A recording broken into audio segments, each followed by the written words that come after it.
This bill is asking for $3.5 trillion to provide support and stimulus aid to millions of Americans. Earlier this month, House Speaker Nancy Pelosi stated that she wants the House Democrats to work on the draft of this massive stimulus package and hopes to have it completed and presented by September the 15th, which is today. Do the Democrats have the bill ready to reveal it to the people in Washington, or will the Democrats need to stall a little bit longer? We also want to go ahead and talk about the tax maneuvers that the Democrats are trying to include in this stimulus package. It could be the biggest opportunity ever to force the rich and the wealthy Americans to pay the same thing as lower income people pay, which means they will be rolling back the Trump tax cuts from 2017. Also, we have some daily news updates that I want to share with you today as well. Now, those are just some of the topics that we are going to cover today. But if this is your first time to the channel, hey, welcome and glad to have you. On this channel, we talk about finance, real estate, credit cards, Bitcoin and crypto, and stimulus update news. So if you're interested in any of those, go ahead and hit the subscribe button for me. That way you can join our community. Also, if you end up liking the content in this video or even laughing at one of my jokes, then be sure to like this video. Other than that, guys, hey, let's go ahead and jump right into the video. Okay guys, the fiscal year for the government is coming to an end at the end of this month. Now, one thing that we all can agree on is we don't or we can't afford another government shutdown. Not at a time like this, just too many things are happening around the world right now.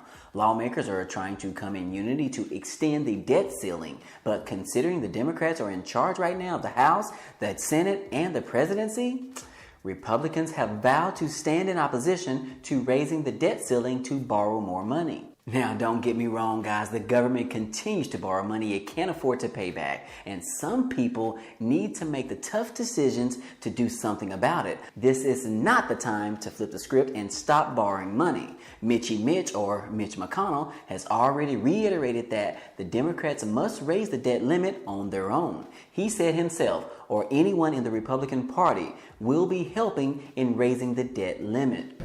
If the Democrats put in a debt limit increase in the CR at the end of the month, would Republicans defeat that CR? Yeah, let me be crystal clear about this.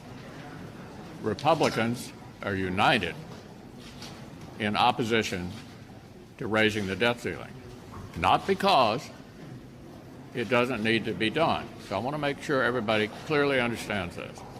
The last time the debt ceiling was raised, it was done on a bipartisan basis in conjunction with an overall caps agreement, and that debt ceiling increase covers basically what we did last year. This year is unique, and as you all know, I've been here a while. I've never seen such an effort to expand the reach of the federal government like we've been confronted with this year through not just one reconciliation process, but apparently yet another.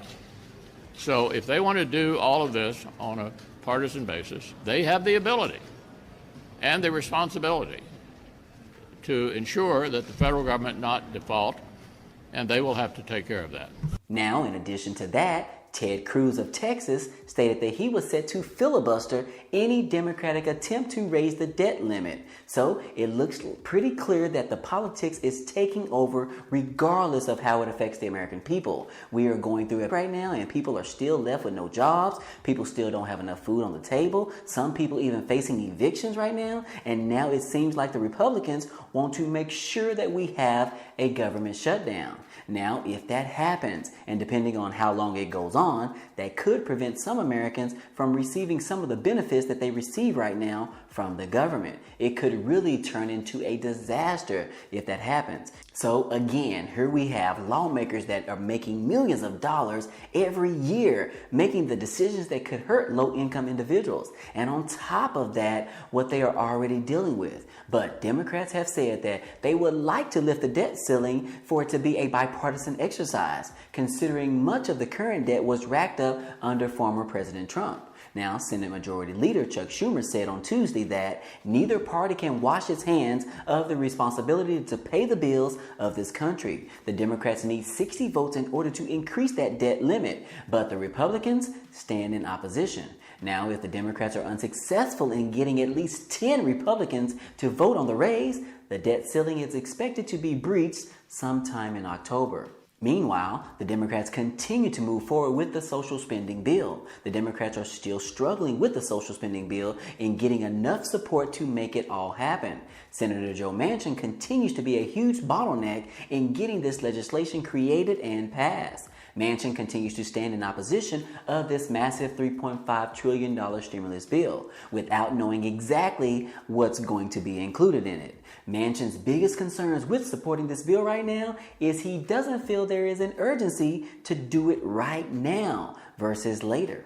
Let me ask you this, though. This is long-term infrastructure that in some ways, they call it human infrastructure. Social reform. I understand that. Social reforms, however you want to look at it. When people have different names.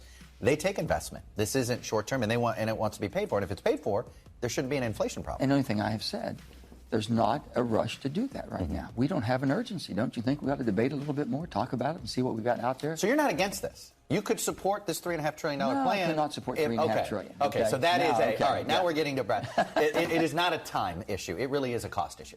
We got 5.4 out right now. Okay. That's a 3.5 they want to spend. Over 8 or 10 years, depending on what. 3.5, but still, it's going to be based. It's going to be a lot more than 3.5 over 8 or 10 years because it'll continue. A lot of those programs will never come off. They're not even scored out that far. Mm-hmm. But with that being said, that's a social reform. I'm just saying that we should be looking at everything, and we're not. And that we don't have the need to rush into this and get it done within 1 week because there's some deadline we're meeting, or someone's going to fall through the cracks. Joe Manchin wants to pause on the bill and see how things go from what we have already. He said we still haven't spent all of the money from the previous stimulus packages, which is around $5.4 trillion. That money is set to be spent this year as well as next year. So he wants to pause the brakes on the social spending bill and just take a step back and see where we are. Now, outside of all of that, we may see a glimpse of what is included in this bill sometime today, as today is September the 15th and Nancy Pelosi previously stated that the House plans to have the draft of the stimulus bill ready for review sometime today. I have a feeling that they might not have it ready to reveal just yet, but hopefully we will see something later on today that gives us a clue as to what all is included in this $3.5 trillion bill and what the money is going to be used for. And if they do that, that's definitely going to be welcomed by Joe Manchin, as he is the #1 in opposition to supporting this bill, in which the Democrats need him to come on board, as they will have enough votes in order to pass this bill. Now, over the past couple of days, the Democrats have been talking about how they plan to roll back the Trump tax cuts from 2017, which would in turn increase taxes on the wealthy. Majority of the money that they would be raising from the tax increases would pay for this massive $3.5 trillion price tag. Right now, the proposal calls for top corporate and individual tax rates of 26.5% and 39.6%. Now, that's what the Democrats would like to see, but I'm sure those rates won't stay the same when it's time for negotiations to start. The Ways and Means Committee released their tax summary the other day and stated that their proposal includes a 3% surcharge on individual income above $5 million and a capital gains tax of 25%.